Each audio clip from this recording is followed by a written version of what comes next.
দেশের দক্ষিণ পশ্চিমাঞ্চলে অনির্দিষ্টকালের পণ্য পরিবহন ধর্মঘট দ্বিতীয় দিনে অব্যাহত, খাদ্য সংকটের আশঙ্কা। 2010 সালের পর প্রথমবারের মতো শেয়ার বাজারের লেনদেন 2000 কোটি টাকা ছাড়িয়েছে, সতর্ক থাকার পরামর্শ বিশ্লেষকদের। 24টি সরকারি হাসপাতালের ইনডোর সেবা কার্যক্রম বছরের পর বছর ধরে বন্ধ, চিকিৎসক না থাকার অভিযোগ। বরেন্দ্র অঞ্চলে ধীরে ধীরে জনপ্রিয় হচ্ছে ভাসমান খাঁচায় মাছ চাষ, নদীর পানি হওয়ায় স্বাদও বেড়ে যায় বহুগুণ।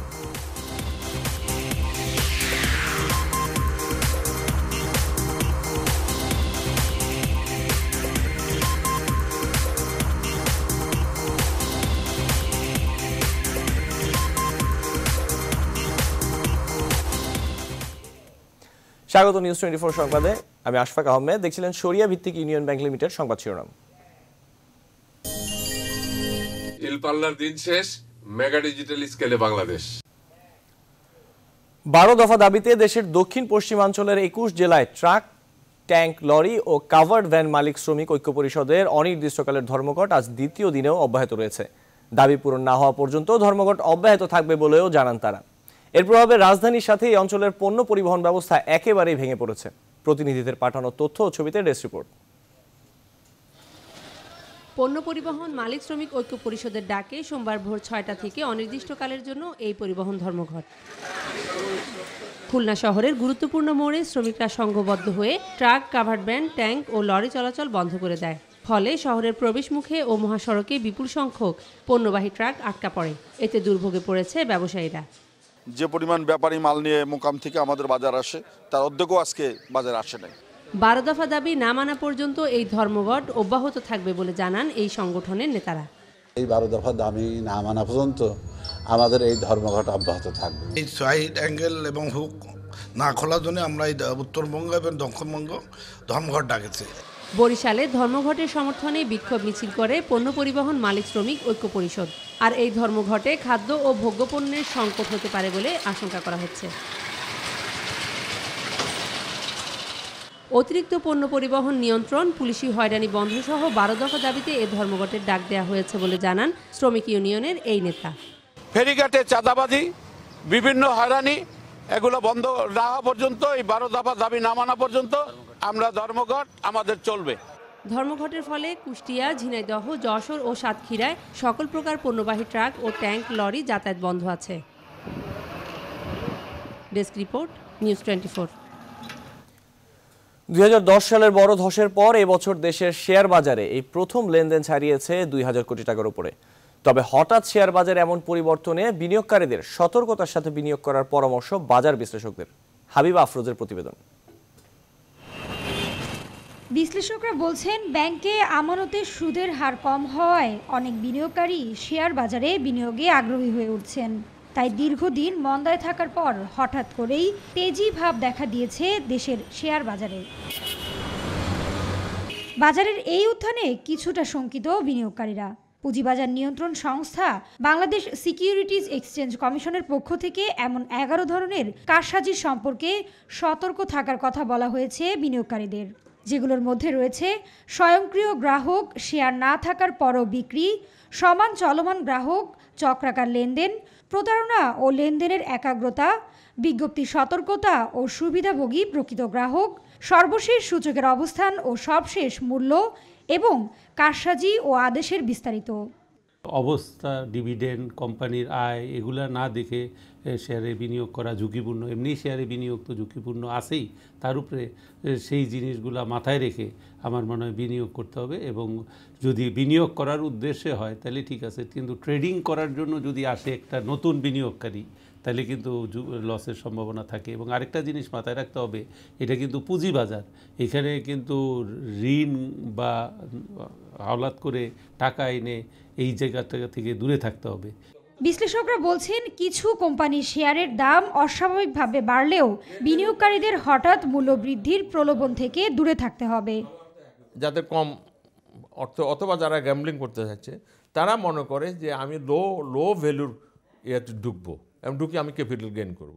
কিন্তু সেটা টেম্পোরারি পিরিয়ডে সত্য হতেও পারে, এবং they are making money, some of them মানে ডাবল হয়ে গেছে, কোনোটা 50%, কোনোটা 60% বেড়েছে। কিন্তু at the end truth is that এগুলো হচ্ছে জাং স্টক, মানে পুয়ার ভেরি পুয়ার। এখন এগুলো যদি রিভার্সে মার্কেট যদি কখনো রিভার্স সাইকেলে চলে যায়, মানে পিছনের দিকে যায়, তাহলে এগুলো ঠিক একইভাবে মূল্য হারাবে। এছাড়া ঋণ অথবা ধার করা জামানত নিয়ে ঝুঁকিপূর্ণ বাজারে বিনিয়োগ না করারও পরামর্শ বিশ্লেষকদের। হাবিবা আফরোজ, নিউজ 24, ঢাকা। বছরের পর বছর ধরে বন্ধ আছে দেশের বিভিন্ন উপজেলার 24টি 20 শয্যা বিশিষ্ট সরকারি হাসপাতালের ইনডোর সেবা কার্যক্রম। উপস্বাস্থ্য কেন্দ্রের নামে বরাদ্দ করা ঔষধ দিয়ে চলছে এসব হাসপাতালের বহির্বিভাগ, কিন্তু ঠিকমতো ঔষধ না পাওয়া, ডাক্তার না থাকা সহ নানা অভিযোগ রয়েছে উপস্বাস্থ্য কেন্দ্রের বিরুদ্ধে। এর কারণ হিসেবে রাজস্ব খাত থেকে বরাদ্দ না পাওয়া ও জনবল সংকটের কথা জানালেও স্বাস্থ্য অধিদপ্তরের পরিচালক এম মুজিবুল হক আরিফুল ইসলামের ক্যামেরায় বিস্তারিত জানাচ্ছেন তালুকদার বিপ্লব। অবকাঠামো নির্মাণ প্রশাসনিক অনুমোদনের পর গেল 8 বছরে চালু হয়নি দেশের বিভিন্ন উপজেলায় নির্মাণ করা 20 শয্যা বিশিষ্ট 24টি সরকারি হাসপাতাল। এর মধ্যে ঢাকা সাভারে আমিনবাজার 20 শয্যা সরকারি হাসপাতাল একটি। 3টি আবাসিক ভবন সহ এই হাসপাতালের নির্মাণ কাজ শেষ হয় 2010 সালে। পরে এটি হস্তান্তর করা হয় উপজেলা স্বাস্থ্য বিভাগের কাছে। আর 25টি পদ সৃষ্টি করে হাসপাতালের 14টি পদের অনুকূলে জনবল নিয়োগ দেয় স্বাস্থ্য মন্ত্রণালয়। তবু চালু করা সম্ভব হয়নি এটি।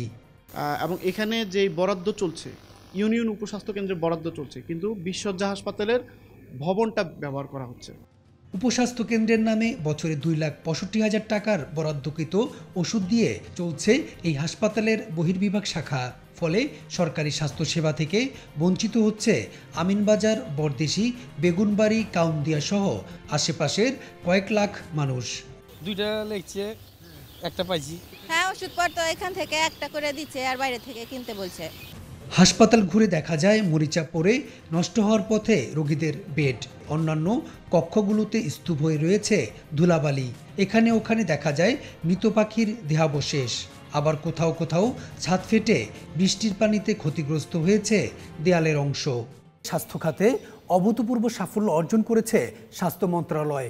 স্বাস্থ্য অধিদপ্তরের এই দাবি কিঞ্চিত হলেও কি ম্লান করে দেয় না 20 শয্যা বিশিষ্ট এই হাসপাতালের চিত্র দেখে? কি বলবেন সংশ্লিষ্ট কর্তৃপক্ষ?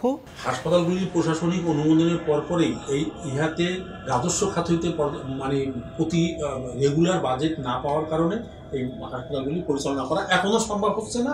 এবং আমি আপনাকে আশা মানে কি, আমি আপনাকে এও বলছি না যে আমি কালকে চালাই দিব। আর স্বাস্থ্য অধিদপ্তরের অর্থ বিভাগের পরিচালক জানান, নির্দিষ্ট কোনো বরাদ্দ নেই 20 শয্যা বিশিষ্ট সরকারি হাসপাতালের জন্য। এখনো ওই 20 শয্যা বিশিষ্ট হসপিটাল রেভিনিউ খাতে আসেন। আমরা শুধু রেভিনিউ খাতে আসলেই তখন আমার এই অধিদপ্তরের দপ্তর থেকে বরাদ্দ সেখানে যায়। তবে আগামী মে মাসে 20 শয্যার সব হাসপাতাল চালুর বিষয়ে প্রস্তুতি নেওয়া হয়েছে বলে জানান স্বাস্থ্য অধিদপ্তরের এই পরিচালক। সমস্ত কাগজপত্রগুলি আমি সংকলিত করে। তালুকদার বিপ্লব, নিউজ 24, আমিনবাজার, সাভার, ঢাকা। জাতীয় দলের ক্রিকেটার আরাফাত সানির বিরুদ্ধে এবার যৌতুকের মামলা দায়ের করেছেন তার স্ত্রী দাবিদার নাসরিন নামে সেই তরুণী। সোমবার ঢাকা মহানগর হাকিম মোহাম্মদ রায়হানুর ইসলামের আদালতে এই মামলা দায়ের করেন তরুণী। এদিকে নিউজ 24-এর ক্যামেরায় দীর্ঘ 7 বছরের প্রেম ও বিয়ে নিয়ে কথা বলেছেন নাসরিন সুলতানা। সাফিয়াজ রাসলার রিপোর্ট। আমি ওর উপরে ডিপেন্ডেন্ট ছিলাম। ও সবসময় আমাকে যে কথাটা বলছে, ওর কথাটা সবসময় প্রায়োরিটি দিছি। দীর্ঘ 7 বছরের প্রেম আর বিয়ে নিয়ে কথা বললেন ক্রিকেটার আরাফাত সানির স্ত্রী দাবিদার নাসরিন সুলতানা। যে সময়ে সানিকে কেউ চিনত না, সেই সময় থেকেই সম্পর্ক বলে দাবি এই তরুণীর। যখনই তুলে নেওয়ার কথা বলি, তারপর সে আমাকে আমার মেসেঞ্জারে ইনবক্স করে আমাকে এই হুমকিগুলো দেয়, যাতে আমি ওকে আর প্রেশার ক্রিয়েট না করি তুলে নেওয়ার জন্য। দাবি করেন পরিবারের অমতে 2014 সালের ডিসেম্বরে গোপনে বিয়ে করেন তারা। সম্প্রতি সামাজিক স্বীকৃতি চাওয়ার পর থেকেই সানি বিভিন্নভাবে হুমকি দেন। সানির বিয়ের কথাও জানতেন না তিনি। প্রেম করছে তো কি হয়েছে, প্রেম করতেই পারে ছেলেরা। একটা ছেলে তাই বলে তার তো এই পাওয়ারটা নাই সে একটা মেয়ের লাইফটা ডিস্ট্রয় করতে পারবে। ওয়াইফ কিভাবে হয়? আমার সাথে রিলেশন, তার মানে কি আমার সাথে রিলেশন করার পরেও বিয়ে করেছে? তবে শুরু থেকেই এই বিয়েতে অমত ছিল নাসরিনের পরিবারের। আমি এখন মেয়ের জন্য বিচার চাই, ভালো ন্যায় বিচার চাই। যাতে এই ধরনের কোনো যেমন না করে কেউ ভবিষ্যতে কারো মেয়ে যেমন লাঞ্ছিত না হয়। এদিকে সোমবার আরাফাত সানির বিরুদ্ধে আরও একটি মামলা দায়ের করেছেন নাসরিন সুলতানা। ঢাকা মহানগর হাকিম রায়হানুল ইসলামের আদালতে এই মামলা দায়ের করা হয়। যৌতুকের কারণে, যৌতুক চাওয়ার কারণে, এবং তার মা যখন স্বীকার করলো যে হ্যাঁ তাদের সাথে সম্পর্ক ছিল, কিন্তু আমি তাকে মেনে নিব না, যার কারণে আজকে আমরা যৌতুক আইনের 4 ধারার মামলা বিজ্ঞ আদালতে দায়ের করেছে এবং বিজ্ঞ আদালত সন্তুষ্ট হয়ে আসামি আরাফাত সানির বিরুদ্ধে সমন জারি করেছে। গেল ৫ জানুয়ারি সানির বিরুদ্ধে তথ্য প্রযুক্তি আইনে মোহাম্মদপুর থানায় প্রথম মামলাটি করেন নাসরিন। এই মামলায় ২২ জানুয়ারি সকালে আমিনবাজার থেকে সানিকে গ্রেফতার করে মোহাম্মদপুর থানা পুলিশ। শাফিয়াস রাসনা, নিউজ 24, ঢাকা। বরেন্দ্র অঞ্চলে ধীরে ধীরে জনপ্রিয় হচ্ছে ভাসমান খাঁচায় মাছ চাষ পদ্ধতি। খাবার খরচ কম এবং রোগবালাই তেমন না হয় এই চাষ পদ্ধতিতে লাভ বেশি হয় বলে জানিয়েছেন কৃষকরা। মৎস্য কর্মকর্তারা বলছেন নদীর পানি পাওয়ায় মাছের স্বাদও বেড়ে যায় বহুগুণে। বাবুল আক্তার রানার প্রতিবেদন, জানাচ্ছেন হাসান কামরুল। নওগাঁ বরেন্দ্র নামে খ্যাত এই অঞ্চলে পানির বরাবরই অভাব থাকে, তাই মাছ চাষে উন্নত পদ্ধতির তেমন কোনো প্রয়োগ হয়নি এতদিন। কিন্তু দিন বদলেছে এখন। কম খরচে নদীর পানি ব্যবহার করেই খাঁচায় মাছ চাষ হচ্ছে নওগাঁর মহাদেবপুরে। স্থানীয় মঞ্জুর রহমান তেমনই একজন উদ্যোক্তা। জাল নিয়ে এসেছি চাঁদপুর থেকে, আবার ধরেন এই স্টিলের পাইপ কিনেছি, বাঁশ কিনেছি, ডাম, এই ধরনের ওদের দেখা দেখিতে আমরা এটা করেছি। মঞ্জুরের মতো এলাকার অনেকেই এই পদ্ধতি ব্যবহার করেন। প্লাস্টিক ড্রাম, স্টিল পাইপ, বাঁশ আর জাল দিয়ে তৈরি হয় খাঁচাগুলো। মাছের রেজাল্ট ভালো হবে, মাছ ভালো থাকবে, ভালো গুণগত মান ভালো পাবে, চলতি পানি। 3 মাস থেকে মাছ চাষ করছি আমরা। 3 মাসের মধ্যে দেখা যাচ্ছে অন্যান্য পুকুরেও মাছ চাষ করি, পুকুরের তুলনায় এখানে বাড়ন্ত শক্তি 5 গুণ বেশি। এই পদ্ধতিতে নদীর চলমান পানিতেই বেড়ে ওঠে মাছ, এর বাজার মূল্যও বেশি, তাই ভাসমান খাঁচার জনপ্রিয়তা বাড়ছে বলে জানিয়েছেন মৎস্য কর্মকর্তারা। তারা কোনো প্রশিক্ষণ না নিয়ে কিন্তু কার্যক্রমটা শুরু করেছেন। তো সেই ক্ষেত্রে আমরা তাদের একটা তালিকা তৈরি করেছি এবং যারা উদ্বুদ্ধ হয়েছেন এবং আরও যারা উদ্বুদ্ধ হবেন তাদেরকে আমরা খাঁচা মাছ চাষের জন্য প্রশিক্ষণ প্রদান করব। Desk report, news 24। সংবাদে নিচ্ছি বিরতি, ফিরছে একটু পর, সাথে থাকুন।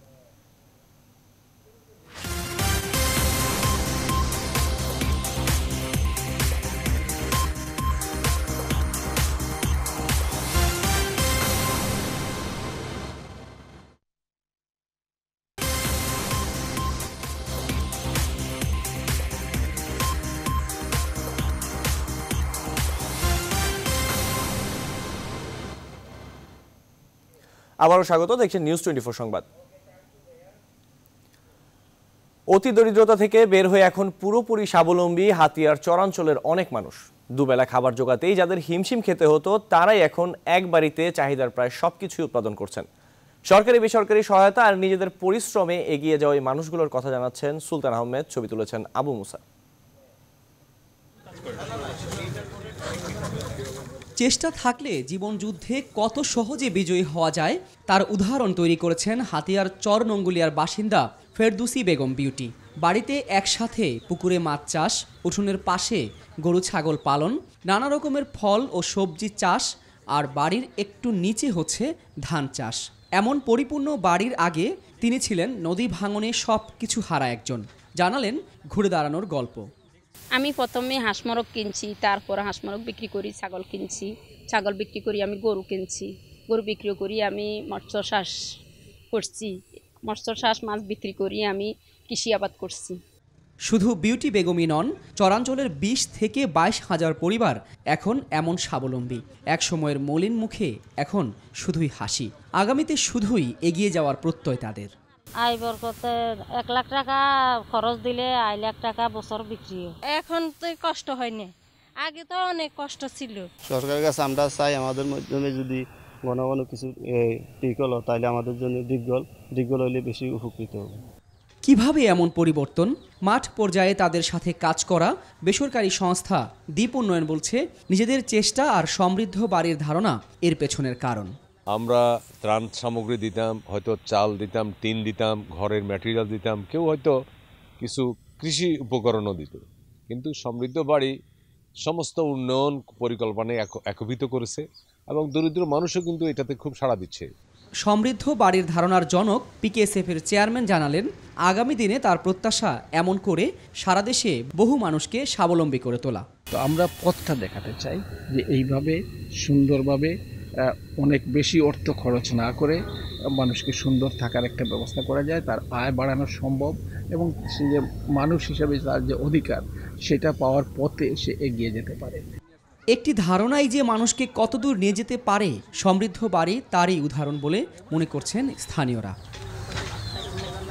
এসব বাড়িগুলোকে বলা হচ্ছে সমৃদ্ধ বাড়ি। আগামী দিনে হয়তো সমৃদ্ধ বাংলাদেশের স্বপ্ন দেখাবে এসব বাড়ি। সুলতান আহমেদ, নিউজ 24, চরনঙ্গুলিয়া, হাতিয়া, নোয়াখালী।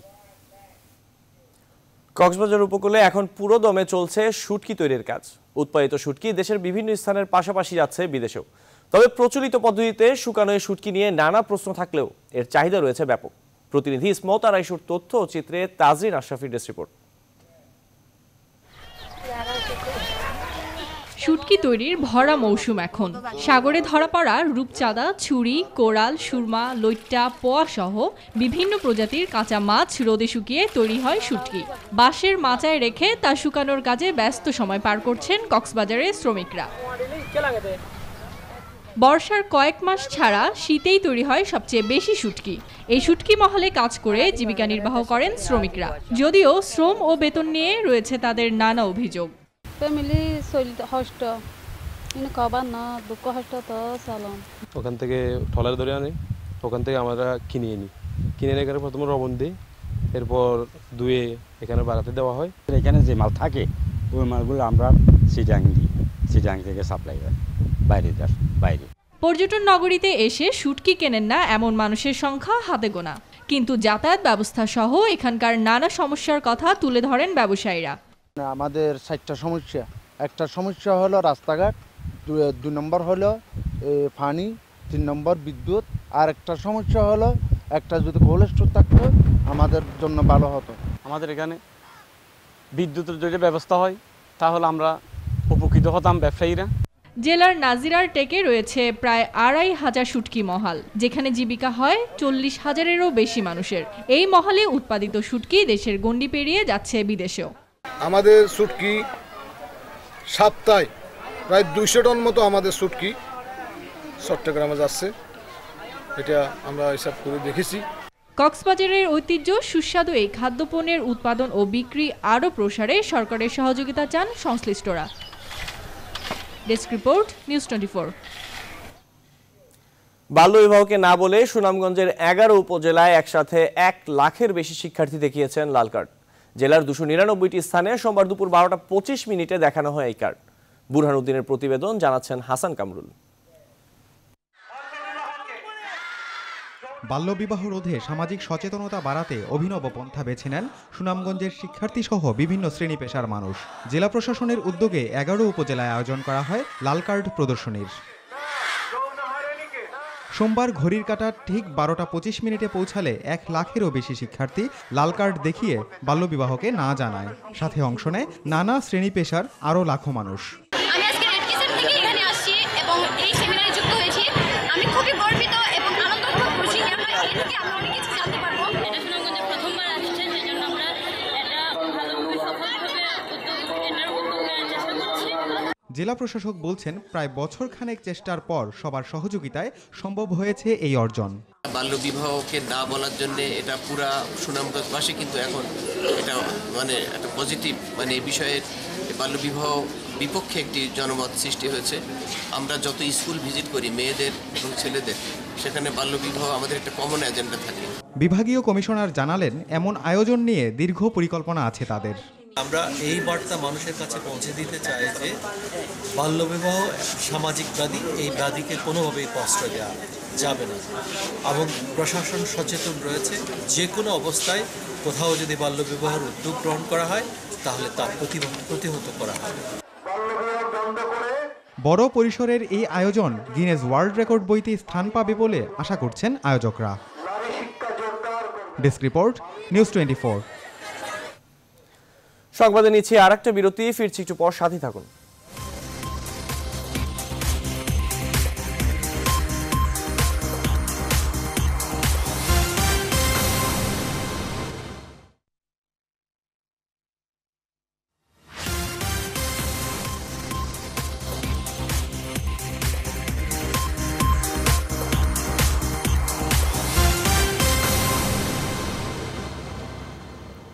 আবারও স্বাগত, দেখছেন নিউজ 24 সংবাদ।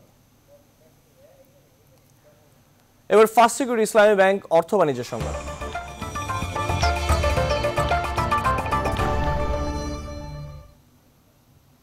বাংলাদেশে পোশাকের বাজারে দেশীয় পোশাকের পাশাপাশি বিদেশি পোশাকও বিক্রি হয় প্রায় সমান তালে। তবে বিয়ের পোশাকের ক্ষেত্রে বিদেশি লেহেঙ্গা, শাড়ি এবং শেরওয়ানির কাটতি বলা চলে একচেটিয়া। এর কারণ হিসেবে ব্যবসায়ীরা বলছেন বাংলাদেশের জাঁকজমকপূর্ণ নকশাওয়ালা পোশাক তৈরির কারিগরের অভাব। রিপোর্ট করেছেন আফসার উদ্দিন।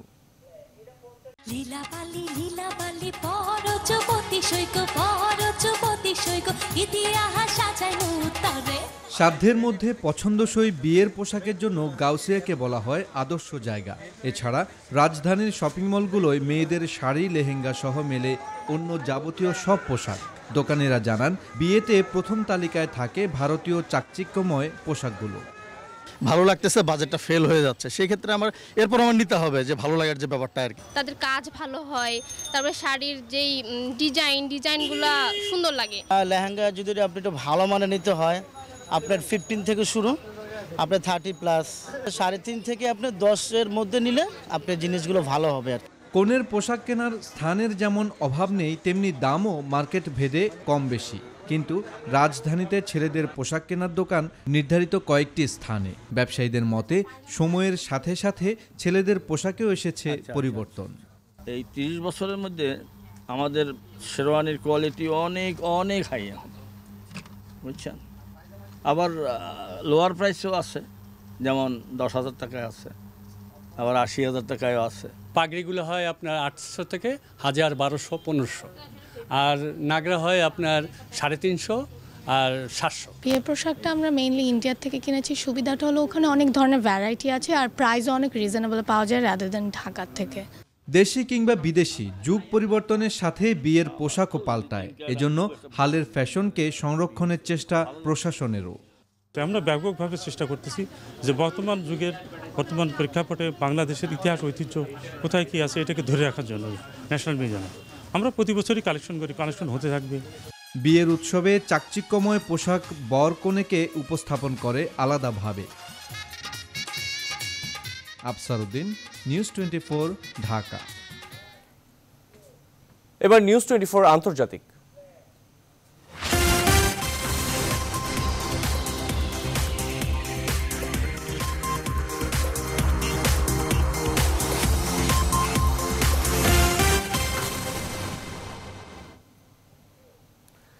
প্রশান্ত মহাসাগরীয় বাণিজ্য চুক্তি ট্রান্স প্যাসিফিক পার্টনারশিপ টিপিপি থেকে যুক্তরাষ্ট্রকে প্রত্যাহার করে নিলেন মার্কিন প্রেসিডেন্ট ডোনাল্ড ট্রাম্প। এক নির্বাহী আদেশে স্বাক্ষরের মাধ্যমে নিজের দেশকে প্রত্যাহার করে নেন তিনি। ট্রাম্পের মতে টিপিপি চুক্তি যুক্তরাষ্ট্রের কর্মসংস্থান হত্যাকারী এবং স্বার্থের ধর্ষণকারী। টিপিপি থেকে যুক্তরাষ্ট্রকে প্রত্যাহার করে নেওয়া ছিল নির্বাচনী প্রচারণায় দেয়া ট্রাম্পের প্রতিশ্রুতিগুলোর মধ্যে অন্যতম। এশীয় ও প্রশান্ত মহাসাগরীয় অঞ্চলের 12টি দেশের মধ্যে এই চুক্তি স্বাক্ষরিত হয় 2015 সালে। বিশ্ব অর্থনীতির 40% এই দেশগুলোর দখলে। যুক্তরাষ্ট্রের সদ্য বিদায়ী প্রেসিডেন্ট বারাক ওবামার প্রশাসনের সময় তার প্রচেষ্টায় মূলত চুক্তিটি স্বাক্ষরিত হয়। এটির লক্ষ্য ছিল অর্থনৈতিক সম্পর্ক জোরদার ও শক্তিশালী করা এবং পারস্পরিক শুল্ক কমানো। এছাড়া এর মধ্যে শ্রম ও পরিবেশগত মান নির্ধারণ, কপিরাইট, পেটেন্ট ও আইনি সুরক্ষা নিশ্চিতের বিষয়টিও অন্তর্ভুক্ত করা হয়। তবে ওবামা টিপিপি চুক্তিতে স্বাক্ষর করলেও তা মার্কিন কংগ্রেসের অনুমোদন পায়নি। ফলে ট্রাম্পের নির্বাহী আদেশের বিপরীতে কংগ্রেস তার অনুমোদন দরকার হবে না।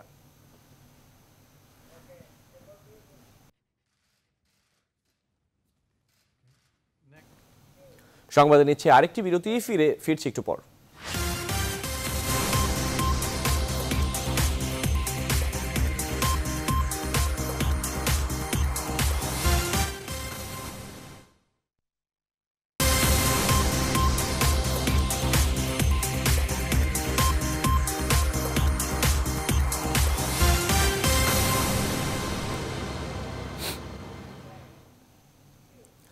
দর্শক, এবার আমাদের নিয়মিত আয়োজন সংবাদপত্র পর্যালোচনা আলোচনা করতে যোগ দিচ্ছেন চট্টগ্রাম থেকে রিয়াজ হায়দার এবং রাজশাহী থেকে কাজী শাহেদ।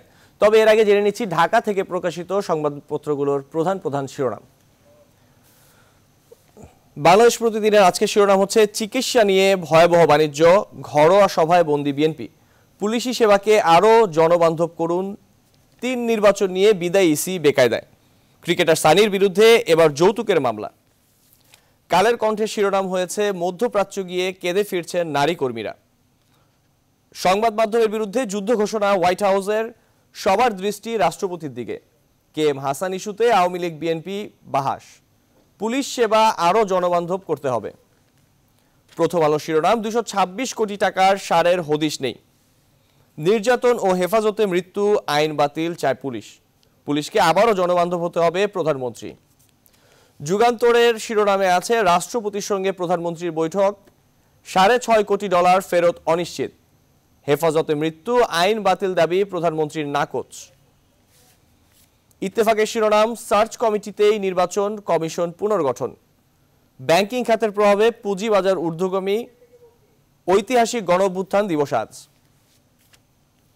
জনকণ্ঠর শিরোনাম আজকে পুলিশের হাত পা বেঁধে দিলে কাজ করবে কি হবে, আদালতকে প্রধানমন্ত্রী। নামটি বিএনপি নেতাদের কাছ থেকে পাওয়া গেছে বলেছেন তোফায়েল। দর্শক, এই ছিল আজকের ঢাকার পত্রিকাগুলোর শিরোনামে। এখন আমরা চলে যাব রাজশাহীতে, যুক্ত হব আমাদের রাজশাহীর প্রতিনিধি কাজী শাহেদ আছেন সেখানে, তার সাথে।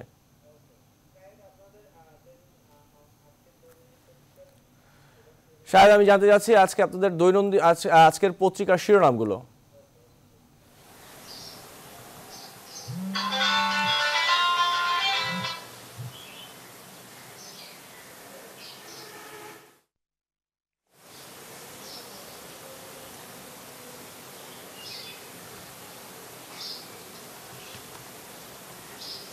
শুনতে পাচ্ছি না।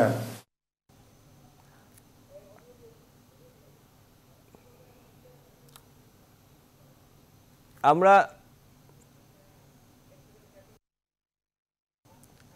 জি শাহেদ, আপনি কি শুনতে পাচ্ছেন? শাহেদ, আমরা আজকের রাজশাহী থেকে বের হওয়া পত্রিকাগুলোর শিরোনামগুলো জানতে চাচ্ছিলাম এবং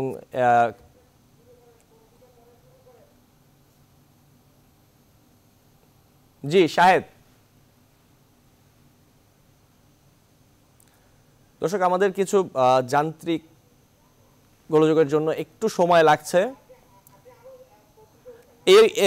এই ফাঁকে আমি আমাদের ঢাকা থেকে প্রকাশিত আরো কিছু পত্রিকার শিরোনাম জানিয়ে দিচ্ছি। দৈনিক সমকালে আজকে শিরোনাম হয়েছে ঘুরে ফিরে ওরাই। যুক্তরাষ্ট্রে গভীর হচ্ছে রাজনৈতিক বিভেদ, পাল্টাপাল্টি অভিযোগ কাদের ও ফখরুলের। সেফগার্ড চায় পুলিশ, আরও জনবান্ধব হন।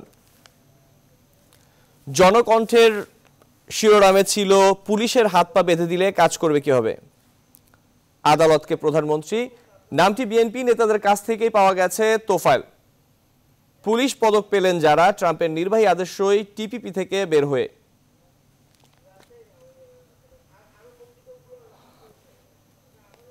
আমরা যদি আবার একটু আজকে শিরোনামগুলো দেখে নেই এই ফাঁকে। বাংলাদেশ প্রতিদিনে আজকে শিরোনাম হচ্ছে চিকিৎসা নিয়ে ভয়াবহ বাণিজ্য, পুলিশি সেবাকে আরও জনবান্ধব করুন।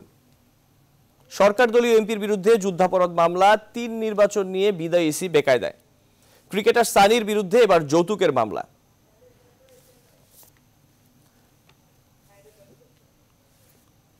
দর্শক, আমরা আবার রাজশাহীতে আমাদের সহকর্মী শাহেদের সঙ্গে যুক্ত হতে যাচ্ছি। শাহেদ, শুনতে পাচ্ছেন? শাহেদ, রাজশাহীর পত্রিকাগুলোতে আজকের প্রধান শিরোনামগুলো কি?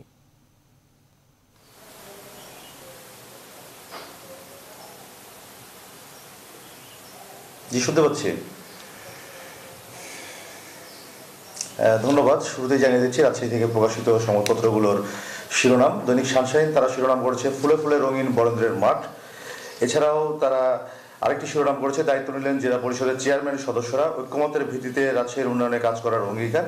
এছাড়া তাদের আরেকটি শিরোনাম আছে রাশিকের অস্বাভাবিক কর বৃদ্ধি, বাদশার চিঠির প্রেক্ষিতে স্থানীয় সরকার পরিচালকের তদন্তের নির্দেশ। দৈনিক সোনালী সংবাদ তারা শিরোনাম করেছে রাজশাহী সিটি কর্পোরেশনের অস্বাভাবিক কর বৃদ্ধির বিষয়টি তদন্তের নির্দেশ মন্ত্রণালয়ের। এছাড়া তাদের আরেকটি শিরোনাম আছে বাংলা একাডেমি সাহিত্য পুরস্কারের জন্য 7 জনের নাম ঘোষণা। মুসা রাজাকারের রিমান্ড চায় পুলিশ, গ্রামবাসী চান ফাঁসি, তাদের আরেকটি শিরোনাম। উত্তরা প্রতিদিন তারা শিরোনাম করেছে চাঁপাইনবাবগঞ্জের জেএমবি সদস্যের 14 বছরের কারাদণ্ড, বাংলা একাডেমি সাহিত্য পুরস্কারের জন্য 7 জনের নাম ঘোষণা, তাদের আরেকটি শিরোনাম নবজাতক চুরির ঘটনায় স্বাস্থ্যকর্মী রিমান্ডে।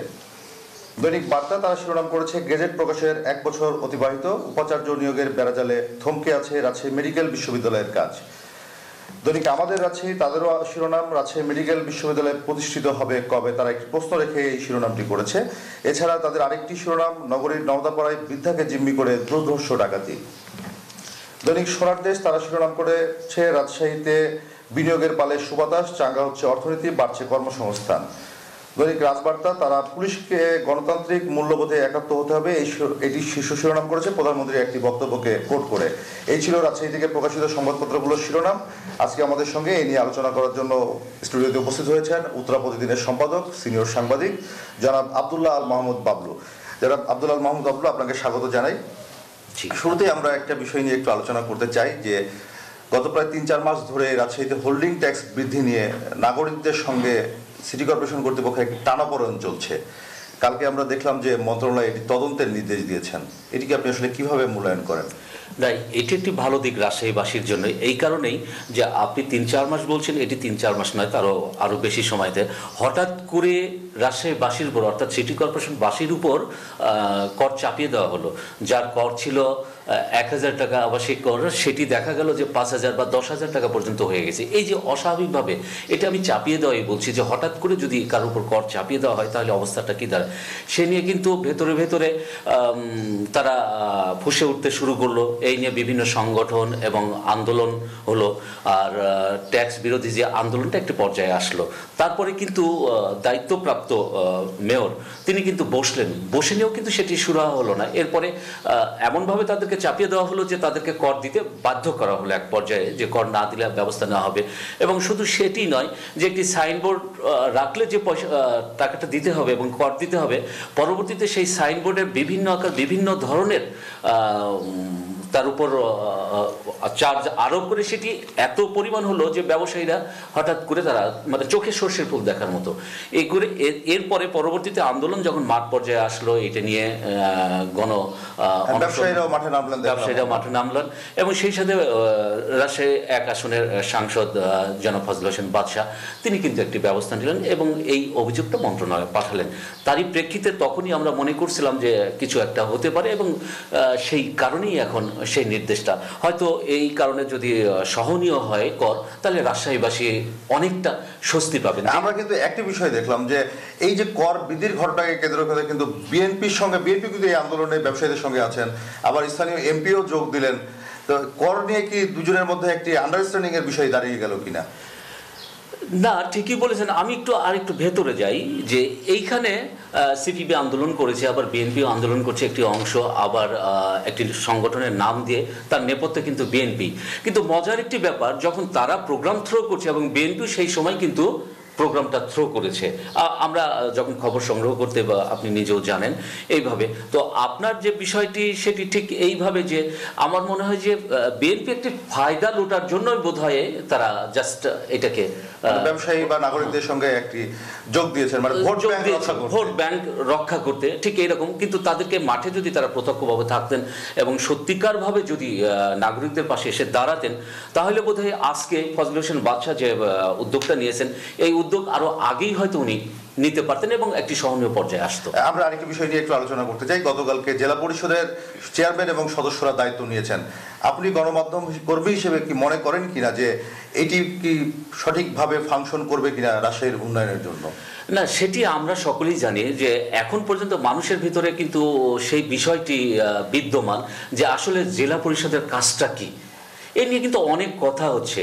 আর সেখানে একটি মানে সুখকর বিষয় যে এই প্রথমবারের মতো নির্বাচিত হয়ে একজন নির্বাচিত চেয়ারম্যান আসলেন, পূর্ববর্তী যে প্রশাসক ছিলেন তার কর্মকাণ্ড নিয়ে এবং জেলা পরিষদ আসলে কি করেছে সেটি নিয়ে কিন্তু মানুষের কাছে একটা ধোঁয়াশা ছিল। তো আমরা প্রত্যাশা করি যে জেলা পরিষদ এবং তার যে কাজগুলো, আবার এভাবেও যদি আপনি দেখেন যে জেলা পরিষদ এই পরিষদের যথেষ্ট সম্পদ আছে, যথেষ্ট পুকুর আছে এবং যথেষ্ট কাজ করার স্কোপ আছে। দায়িত্ব নিয়েই বলেছেন যে বেহাত হওয়া সম্পত্তি এবং যে সম্পদগুলি আছে উদ্ধারে তিনি তৎপরতা গ্রহণ করবেন। এখন এর ভেতর থেকে কিন্তু আরেকটা মাঝে আমরা দেখতে পাই, বেহাত হওয়া বলতে উনি কি বুঝাচ্ছেন যে বিগত সময় তাহলে যে অভিযোগগুলো উঠেছিল যে দলীয় স্বার্থ অর্থাৎ দলীয় কিছু ছেলেদের মানে দলীয় লোকজনদের দিতে যে দলের ভিতরেই কিন্তু একটা কন্দন ছিল, গোপনে লিজ দেওয়া, পুকুর লিজ দেওয়া ইত্যাদি আসছে। এখন সেগুলো উনি হাত দিয়ে ঠিক বের করে নিয়ে আসতে পারবেন কিনা, সেই সক্ষমতা ওনার তৈরি করতে পারবেন কিনা সেটি নিয়েও কিন্তু প্রশ্ন থেকে যায়। এখন শুধু দেখার বিষয়। আর আরেকটা বিষয় যে এখানে এইচ.এম. খায়রুজ্জামান লিটন রাজশাহী মহানগর আওয়ামী লীগের সম্মানিত সভাপতি, উনি কিন্তু ঐক্যমত্যের ভিত্তিতে কাজ করার কথা বলেছেন। এখন ঐক্যমত্য ভিত্তিটা আসলে কি, এটা অন্তত আমার কাছে একটু স্পষ্ট মনে হচ্ছে যে যেখানে আওয়ামী লীগ সমর্থন করলো ভুলুকে এবং বিদ্রোহী প্রার্থী মোহাম্মদ আলী কিন্তু নির্বাচিত হয়ে আসলেন, তাহলে যদি ঐক্যমত্য বলি যে আবার পরবর্তীতে কি আসলে সেই ঐক্যমত্য করতে পারবেন কিনা, সেটা নিয়ে অন্তত আমার কাছে একটা প্রশ্ন। না, উনি বলছেন যে ঐক্যমতের ভিত্তিতে কাজ করতে হবে। তো একটি বিষয় যে উনার সঙ্গে কাজ করার সুযোগটা বা কোথায় জেলা পরিষদ চেয়ারম্যানের, সেই জায়গাতে বলছি ঐক্যমত আমার কাছে অস্পষ্ট। আমি প্রথমে শুরুতে বলছি অস্পষ্ট, আমি অত বর্ণনায় যাইনি। তো সে বিষয়টি যে ঐক্যমত্য যদি সেখানে দেখেন যে আমার জানা মতে এবং আমি যতটুকু জেনেছি সেখানে উপস্থিত ছিলেন মহানগর আওয়ামী লীগের সাধারণ সম্পাদক ডাব্লিউ সরকার, উল্লেখযোগ্য ব্যক্তিদের মধ্যে, এবং সেখানে জেলা কমিটির সাধারণ সম্পাদক, জেলা আওয়ামী লীগ সাধারণ সম্পাদক আসাদুজ্জামান আসাদ। তো এইটাই উপস্থিতি কিন্তু, এবং সেখানে একটা অনাড়ম্বর পরিবেশের মধ্য দিয়ে তিনি 2 ঘন্টা বসেছেন নির্বাচিত চেয়ারম্যান। তবে আমরা প্রত্যাশা রাখি তার যে এখন যে স্বতঃস্ফূর্ততা দেখছি, তিনি যেভাবে সকলের সাথে যোগাযোগ করছেন, সকলের সাথে সহযোগিতা, এবং এখানে যদি সহযোগিতা সহমর্মিতা থাকে এবং দলীয় স্বার্থের ঊর্ধ্বে যদি উনি কাজ করতে পারেন, তাহলে আমাদের জন্য অর্থাৎ রাজশাহীবাসীর জন্য উনি কিছু করতে পারবেন বলে আমি প্রত্যাশা করি। আমরা আরেকটি বিষয়ে একটু আলোচনা করতে চাই যে বিষয়টি খুবই পীড়াদায়ক, যদিও যে আমরা দেখলাম যে নদাপাড়ার একটি আরবান ক্লিনিক থেকে একটি শিশু চুরি হয়ে গেছে, সে এখনো উদ্ধার হয়নি। তারপরে হচ্ছে যে গতকালকে একটি ডাকাতির ঘটনাও ঘটেছে। সাম্প্রতিক সময়ে কিন্তু আমরা দেখছি যে রাজশাহীর আইন শৃঙ্খলা পরিস্থিতি কিছুটা অস্থির, এবং এই যে ঘটনাগুলি একের পর এক ঘটছে, এটিকে আপনি কিভাবে দেখেন?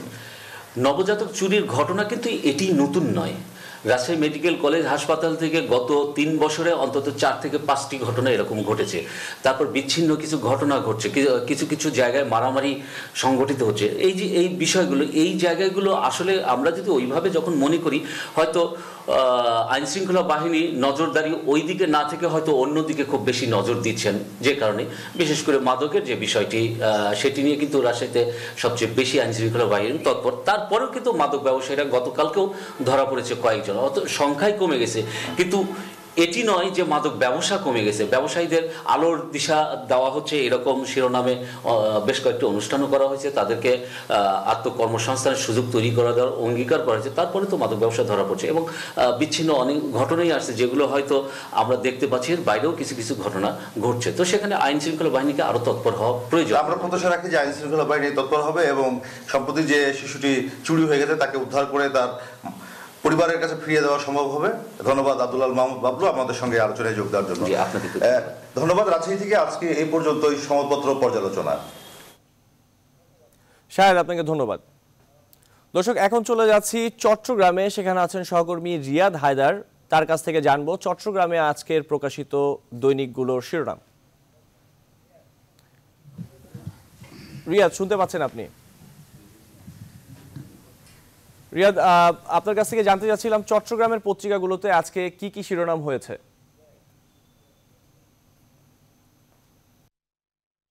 চট্টগ্রামের প্রধান ধন্যবাদ আশফাক। চট্টগ্রামের প্রধান কাগজগুলোর শীর্ষ শিরোনামের মধ্যে আজকে ছাত্রলীগের দুপক্ষের সংঘর্ষ এবং আইনজীবীদের আদালত অঙ্গনে ভাঙচুরের ঘটনা বিশেষ গুরুত্ব পেয়েছে। চট্টগ্রামের দৈনিক আজাদী, যেটি প্রাচীনতম দৈনিক, সেটি প্রধান শিরোনাম করেছে দুই গ্রুপে সংঘর্ষ, ছাত্রলীগ কর্মী নিহত, নিজামপুর কলেজে 2 পক্ষের হাতাহাতি সংঘর্ষ এবং সাতকানিয়ায় নেইমার কাট চুল কাটা নিয়ে ঠাট্টা, সংঘর্ষ, আহত 10। শীঘ্রই শুরু হচ্ছে কর্ণফুলী সেতু সংযোগ সড়কের কাজ এবং কমেছে খাদ্য শস্যের মজুদ, সংগ্রহ মৌসুমেও বাজার মূল্যে ঊর্ধ্বগতি। বাড়ছে বেসরকারি বর্জ্যে আমদানি। এছাড়াও চট্টগ্রামের এই কাগজটি চট্টগ্রাম থেকে বাংলা একাডেমি পুরস্কার পেয়েছেন সাহিত্যিক রাশেদ রৌফ, শিশু সাহিত্যে তিনি এই পুরস্কার পেয়েছেন। এটিকে বিশেষ গুরুত্ব সহকারে ছাপানো হয়েছে। এছাড়াও নানিয়ারচরের 2 ট্রাকে দুর্বৃত্তের আগুন অর্থাৎ নানিয়ারচর অর্থাৎ রাঙ্গামাটিতে এই ঘটনা ঘটেছে এবং চট্টগ্রাম আদালতে ভাঙচুর দায়ীদের শাস্তি দিতে বার কাউন্সিলকে চিঠি দেওয়ার খবরও বিশেষ গুরুত্ব পেয়েছে এই কাগজে। দৈনিক পূর্বক্ষণ চট্টগ্রামের আরেকটি বহুল প্রচারিত কাগজ, যেটি চট্টগ্রাম আদালত অঙ্গনের সে অপ্রীতিকর ঘটনা নিয়ে তারা প্রধান প্রতিবেদন করেছেন। এছাড়াও এসএসসি পরীক্ষা নিয়ে একটি বিশেষ প্রতিবেদন গুরুত্ব পেয়েছে এবং বাকলিয়া অ্যাক্সেস রোড নির্মাণে ঘোর সংশয়ের কথা উল্লেখ করে একটি প্রতিবেদন তারা করেছেন। আজ রক্তস্নাত চট্টগ্রাম গণহত্যা দিবস।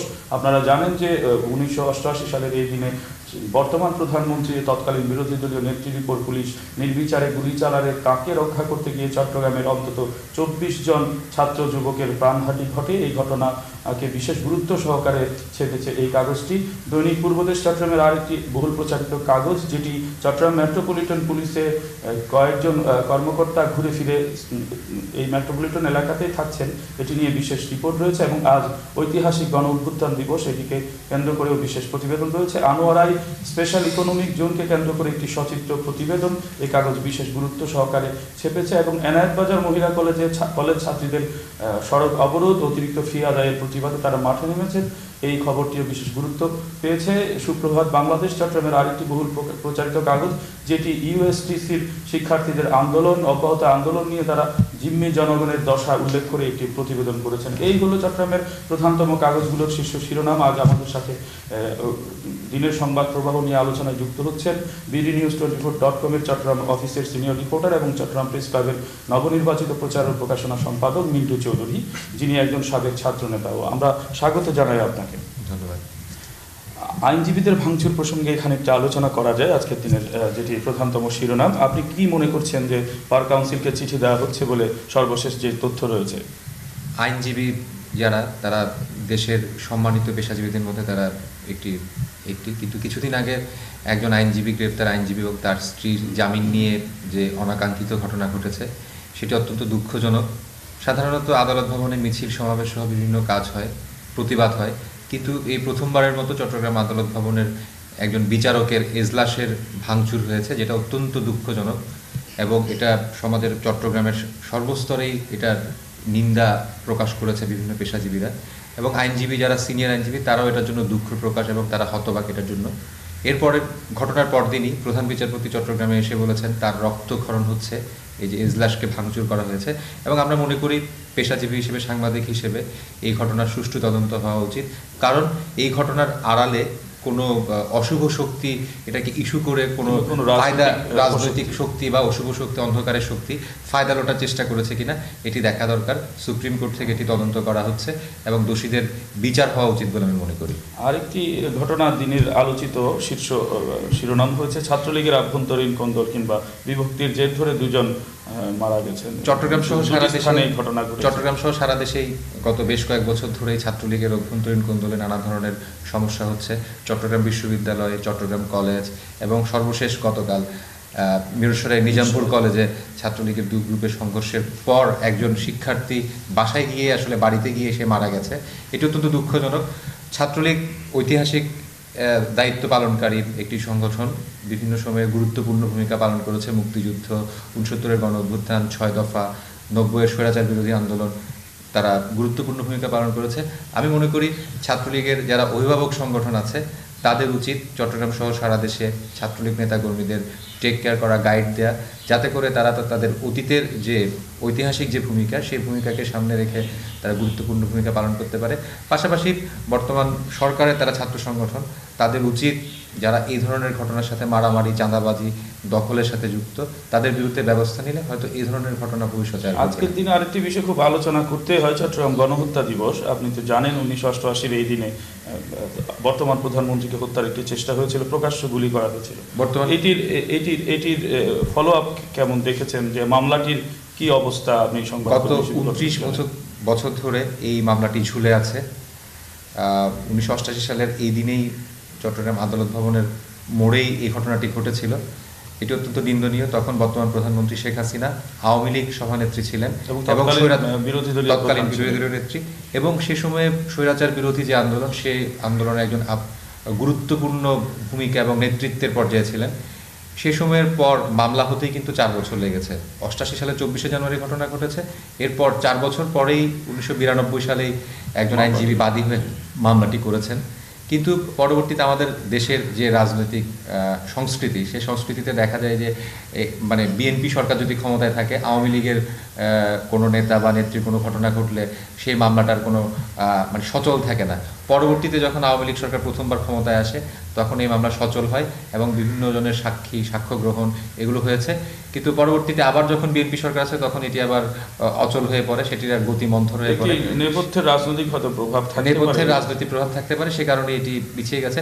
দুঃখজনক হলো সত্য, 2016 সাল থেকেই এই মামলাটি সচল হয়েছে, কিন্তু এই মামলাটির গুরুত্বপূর্ণ পুলিশ কর্মকর্তা সহ সাক্ষীরা এই ঘটনার সাথে অনেকেই মারা গেছেন। অনেক আওয়ামী লীগ নেতা সে সময় যারা ঘটনাস্থলে ছিলেন সাক্ষী হিসেবে, তারা মারা গেছেন। তারপরও আইনজীবী, রাষ্ট্রপক্ষের আইনজীবী এই মামলার, উনি আশা করছেন এই বছরের মধ্যে এই মামলাটি উনি শেষ করতে পারবেন এবং ঐতিহাসিক এবং যে রায় হয়তো এই মামলার মধ্য দিয়ে আসবে তিনি আশা করছেন। কিন্তু আমাদের বাংলাদেশের আইনি ব্যবস্থা যে ধীরগতি, সেই ধীরগতিতে কতটুকু হবে সেটা নিয়ে আমরা আসলে প্রশ্ন থেকে যাই। আরেকটি বিষয়, চট্টগ্রামের প্রবীণ নেতা, যিনি দীর্ঘ সংগ্রামী, যার বর্ণাঢ্য জীবন, মহিউদ্দিন চৌধুরী, তিনি হুঁশিয়ারি দিয়েছেন আবারও বন্দর কেন্দ্রিক যারা ব্যবসা করছেন বা অবৈধ প্রভাব বিস্তারের চেষ্টা করছেন রাজনীতিতে, তাদের সম্পর্কে সাংগঠনিক ব্যবস্থারও একটি হুঁশিয়ারি দিয়েছেন। আগেও তিনি এমনটি দিয়েছেন, আজকের কাগজে আপনারা জানেন 3 বারের সাবেক মেয়র, নগর আওয়ামী লীগের সভাপতি মহিউদ্দিন চৌধুরী গুরুত্বপূর্ণ একজন রাজনৈতিক ব্যক্তিত্ব চট্টগ্রাম সহ সারা দেশে, এবং তিনি এই যে বন্দর নিয়ে কথা বলছেন, একসময় এসএসএ কে বন্দর দিয়ে দেওয়ার যে চক্রান্ত, সেই চক্রান্তের বিরুদ্ধেই কিন্তু মহিউদ্দিন চৌধুরী চট্টগ্রামের আন্দোলনে গুরুত্বপূর্ণ ভূমিকা রেখেছিলেন এবং আলোচিত হয়েছিলেন। ইনি বিভিন্ন সময়েই চট্টগ্রাম বন্দর নিয়ে কথা বলে থাকেন। বিশেষ করে তিনি নিজেকে চট্টগ্রামের আঞ্চলিক নেতা হিসেবেই সবসময় দাবি করে থাকেন। বন্দর নিয়ে, বন্দরের ভালো মন্দ উনি বিবেচনা করেন এবং বন্দরের যে শ্রমিক রাজনীতি, সেই শ্রমিক রাজনীতিটাকেও তিনি অনেকটা নিয়ন্ত্রণ করেন। চট্টগ্রাম বন্দর বাংলাদেশের অর্থনীতির প্রাণ, এই বন্দরকে ঘিরেই আবর্তিত হয় অর্থনীতির চাকা।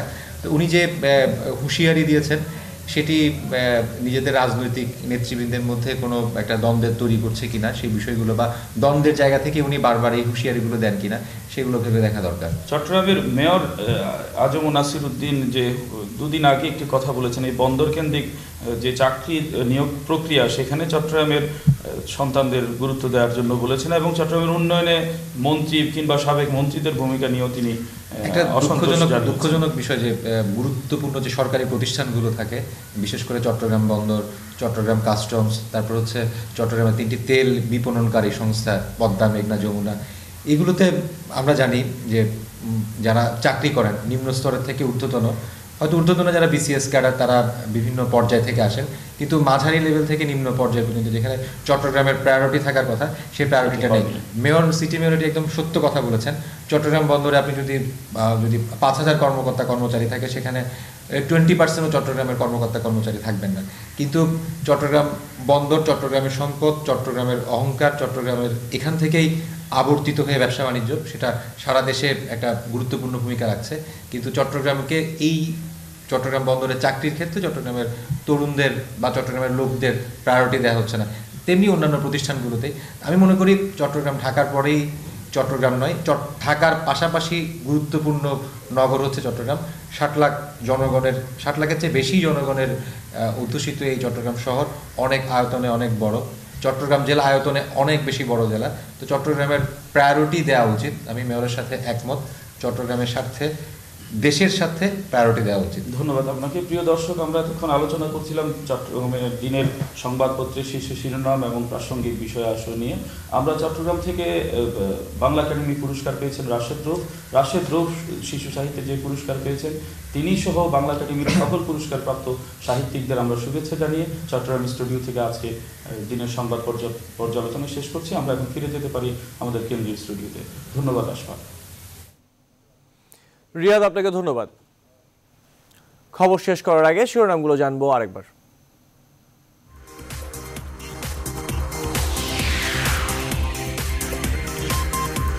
দেশের দক্ষিণ পশ্চিমাঞ্চলে অনির্দিষ্টকালের পণ্য পরিবহন ধর্মঘট দ্বিতীয় দিনে অব্যাহত, খাদ্য সংকটের আশঙ্কা। 2010 সালের পর প্রথমবারের মতো শেয়ার বাজারের লেনদেন 2000 কোটি টাকা ছাড়িয়েছে, সতর্ক থাকার পরামর্শ বিশ্লেষকদের। 24টি সরকারি হাসপাতালের ইনডোর সেবা কার্যক্রম বছরের পর বছর ধরে বন্ধ, চিকিৎসক না থাকার অভিযোগ। বরেন্দ্র অঞ্চলে ধীরে ধীরে জনপ্রিয় হচ্ছে ভাসমান খাঁচায় মাছ চাষ, নদীর পানি হওয়ায় স্বাদ বেড়ে যায় বহুগুণ।